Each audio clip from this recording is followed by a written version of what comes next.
Hello everyone, Ria here, and I actually had a discussion with my HR today about some things going on with my health, and so I thought I would kind of work through some of these numbers with you based on some information I received. Yes, I have to hold my pen weird due to the thing going on with my health.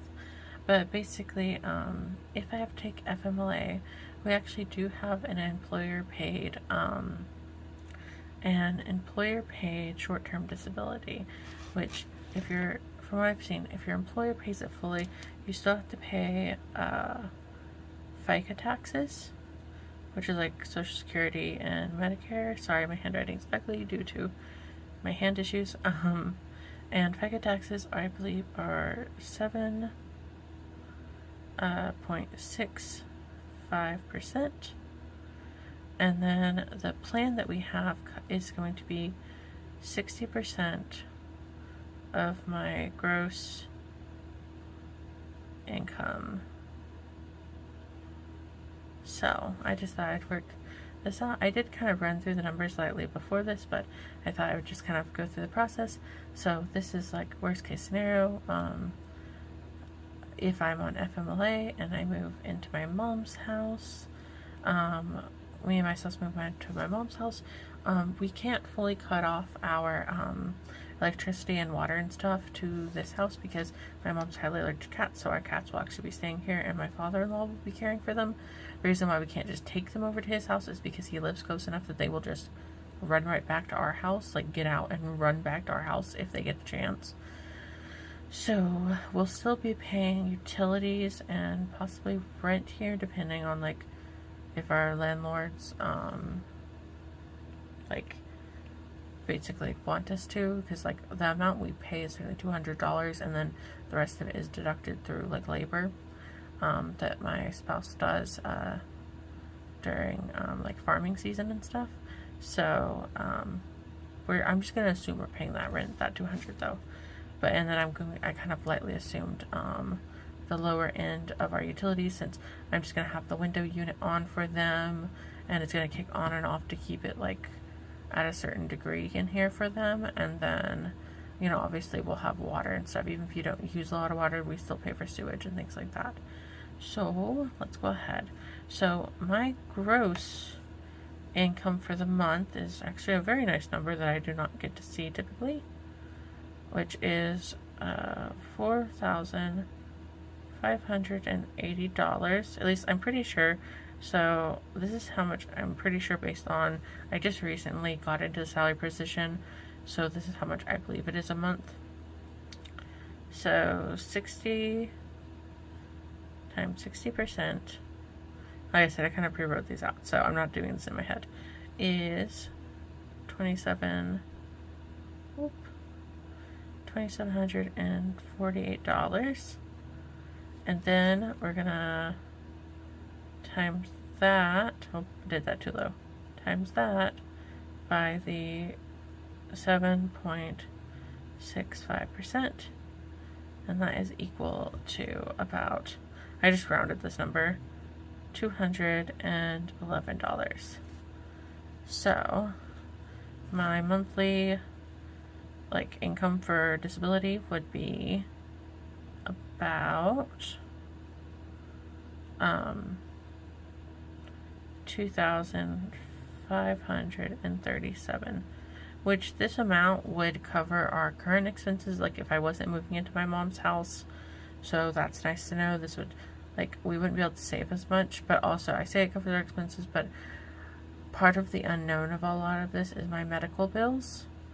So maybe they wouldn't, things might be tighter because of like for instance, I had a $400 medical trip recently. So yeah, but yeah, this is how much. And then luckily I would be moving in with my mother.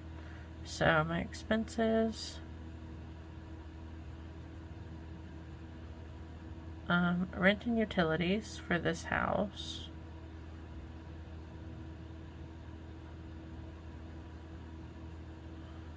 would be about $310, which I'd be willing to pay my mom like rent and stuff and pitch in for utilities for if she's caring for me, but she's already said that that's not something she's interested in. She wouldn't even let me buy her Starbucks when she like drove me to my and like babysat me while I was on Xanax for my MRI that I was trying to get. Groceries, I know they probably don't expect me to buy groceries, but I think there's still going to be stuff that I want that they may not get, and I don't want to ask them. So I'm going to put that at like at $200, just kind of assuming for the month there's like $200 worth of stuff that, like, for instance, like me and my wife like a certain coffee from Aldi's. We may want meals that they don't want to eat, vice versa, or like I may randomly like order an order of groceries to help fill up some gaps. If I notice some things are low, things like that. My insurances are still going to be coming out, and those are $207. From my understanding, my healthcare premiums won't be based on what HR said. So these insurances, like my car insurance, phone insurance, and renter's insurance. My subscriptions, which some of these I actually pay for, like some of my subscriptions I actually pay for my family to use. Like we all pitch in on different ones and then share them, but like I'm still just gonna keep a hold. I'm still just gonna pay those. Gas, so if this happens, if I'm on short-term disability, I'm most likely not going to be driving a whole lot. I'm probably going to be more so driven based on like possibly medications I'm going to be on and different things like that, but I'm still going to budget $20 because like maybe there are some times where I would be driving, but like around town, around like her town and stuff, like to go get something. So that's just a guess. And then let's see, I'm gonna say eat out. I probably won't actually be, it's probably more so ordering in. I know like sometimes I treat my sister to like, if like we're running to go get coffee or something, I'll buy it for the family.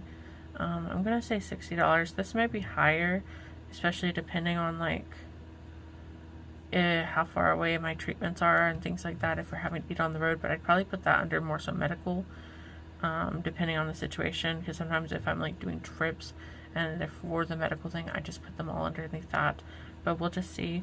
My student loan is going to be $10. I'm not going to bother to like try and like pause this payments because I don't want it to affect my save plan, and it's $10.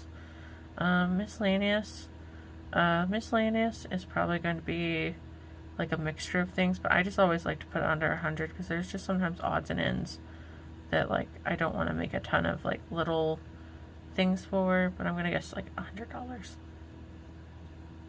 And then pets, I'm going to be putting $60 towards because I'm going to probably be paying for stuff, since normally this would be part of my groceries, but since I'm not going to be living with my cat, sadly, that's my guess, is it's going to be about that much. I may bump that up to, wait, did I already put pets? No, I didn't. 60, oh yeah, and then personal, which is like, me and my spouse is like $40 each we get. That's going to be $80.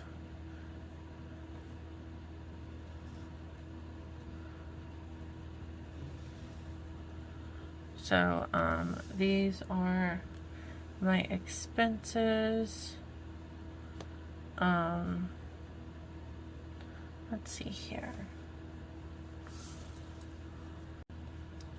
So these would be my expenses, I think. I could be missing something, and these could be completely different when the time comes, but I think that adds up to about $1,137 of expenses. And I know I'm very fortunate that this would be, you know, like, I'm fortunate that my company offers a 60% you know, disability, and then that would be like, my expenses could be decreased so much because I have an amazing support system with my family, but this is how much I would need to bring home, and it would be paid weekly, weekly out, but I wouldn't really bother budgeting it weekly. All my expenses go onto my credit cards that are APR free, and then I pay them off either throughout the month for my own sanity, or I pay them